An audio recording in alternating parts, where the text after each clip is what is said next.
Hello aspirants, क्या सभी जागीरदार मनसबदार हैं? क्या सभी मनसबदार जागीरदार हैं? देखिए मैंने क्या बोला है, जागीरदार और मनसबदार को। क्या सभी जागीरदार मनसबदार हैं? और दूसरा लाइन कि क्या सभी मनसबदार जागीरदार हैं? तो इसमें एक लाइन आता है, कोटेशन मतलब इसमें आपको जो सही करना होगा, कैसा भी लाइन आए, कैसा भी आपको क्वेश्चन आए, सभी जागीरदार मनसबदार हैं। ठीक है, आपको ये एक्सेप्ट करना है कि सभी जागीरदार मनसबदार हैं और सभी मनसबदार जागीरदार नहीं हैं। आपको ये एक्सेप्ट करना है। अब ये कैसे है?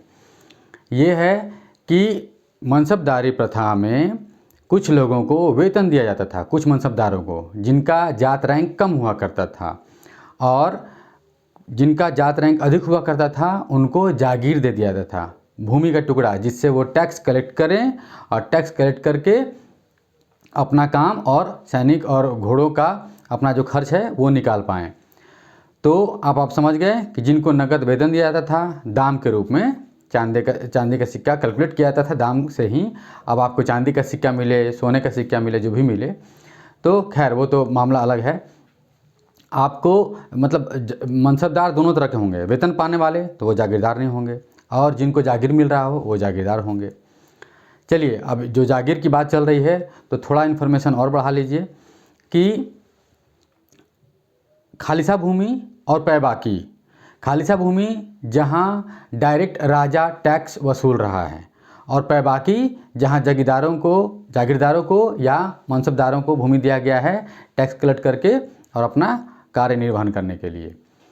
ठीक है, अब एक और इसमें शामिल कर लिया जाए, वर्ड जान लिया जाए, इम्पॉर्टेंट है कि जो अनुमान लगाया गया है कि टैक्स किसी भूमि पे कितना हमें मिलेगा उसे बोलते थे जमा, और जो एक्चुअल में मिला उसे बोलते थे हासिल।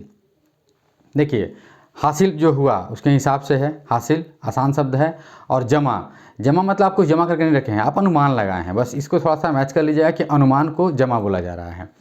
और गए एक्चुअल में अनुमान लगाया कि इतना हमें मिलना चाहिए और उससे कम ही मिला, तो जो हासिल हुआ वो हासिल हुआ। बाकी इसमें डिटेल में जाना है, वो बात जब पढ़िएगा तो उसमें देखा जाएगा। तो फिलहाल जमा और हासिल क्या है, खालिसा भूमि और पैबाकी क्या है, मनसबदारी में जागीरदार और मनसबदार का। थोड़ा मनसबदारी में और जान लीजिए, क्योंकि टॉपिक मनसबदारी का है, कि अकबर ने 1575 ईस्वी में मनसबदारी शुरू किया। अगर आपसे इंटरव्यू बोर्ड पूछे कि इससे पहले भी मनसबदारी था, तो आप बताइए कि हाँ, तुर्कों में और मंगोलों में इससे पहले भी इंट्रोड्यूस था मनसबदारी। 1575 में अकबर ने प्रारंभ किया।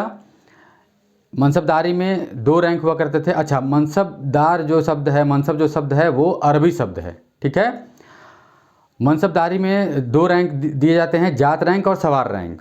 कहीं कहीं जात और सवार वर्ड से भी काम चलाया जाता है। तो जात रैंक है और सवार वह नंबर है, कहीं कहीं नंबर ऑफ फोर्सेस, कहीं कहीं नंबर ऑफ कैवेलरी। तो देखिए, घोड़ों और व्यक्तियों का नंबर है, सैनिकों का नंबर है।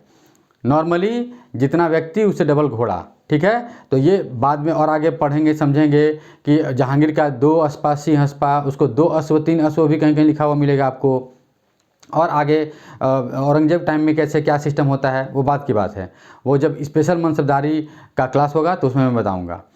तो फिलहाल आपको जो मुख्य बात जानना था कि जमींदार, जागीरदार और मनसबदार में क्या अंतर है, यह आपको क्लियर हो चुका होगा। Thank you.